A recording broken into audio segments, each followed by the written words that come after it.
Schwarzschild, que a gente fala, que foi um dos caras que resolveu as equações do Einstein. Porque os caras viram o seguinte, quando eles bateram o olho naquele negócio, eles falaram, caramba, meu, isso aqui tem aplicação na astrofísica. Isso aqui vai ajudar a gente a resolver um monte de coisa que a gente não sabe. Um dos problemas grandes é uma estrela morrendo. Entendeu? Então o cara começou. O Sol é uma estrela. Tá. O que vai acontecer com o Sol quando ele morrer? Vai acontecer tal... Porque a estrela depende da massa dela. Certo. E o Sol está queimando hidrogênio, depois vira hélio, carbono, nitrogênio, vai seguindo ali a linha. Ele vai ficando mais leve ou mais pesado? Ele vai ficando, né? Ele vai inflar, vai virar uma gigante vermelha, e depois ele vai murchar e vai virar uma anã branca. Tá. Isso aí é o Sol. Aí, massa do Sol. Vamos considerar que a massa do Sol é 1. Aí o cara falou, se tiver 2 vezes a massa do Sol, 3 vezes, 4 vezes, e foi fazendo, para ver o que ia acontecendo com isso. Na conta.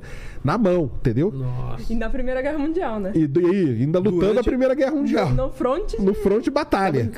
O Schwarzschild acho que era mais maluco que o Einstein, viu? Porque o Einstein, ele fazia as coisas... O Einstein virou funcionário público, funcionário de escritório de patentes. E ele... Por que ele gostou de serviço? Porque ele fazia o serviço rápido, cara. E tinha muito tempo. E depois ele ficava o tempo pensando, entendeu? O Schwarzschild não. O Schwarzschild estava lá no meio da guerra e tinha o tempo dele pensar. Aí ele ficou pouco nesse escritório, depois ele virou professor e tal. E quando o Schwarzschild chegou numa estrela ali com umas 8, 10 vezes a massa do Sol, ele viu que acontecia um negócio diferente, cara. Que ela não morria igual o Sol. Entendeu?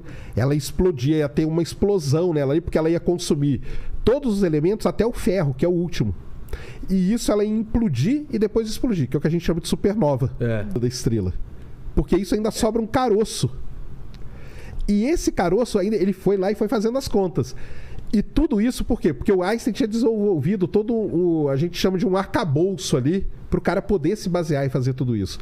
Quando ele chega nesse caroço, ele vai fazendo a conta. Pô, e se esse caroço tiver 1 vez a massa do Sol, 2 vezes a massa do Sol? Tá, e começa de novo.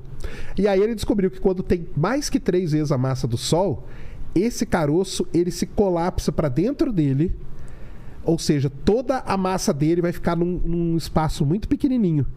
E aí eles chamaram isso na época de estrela negra.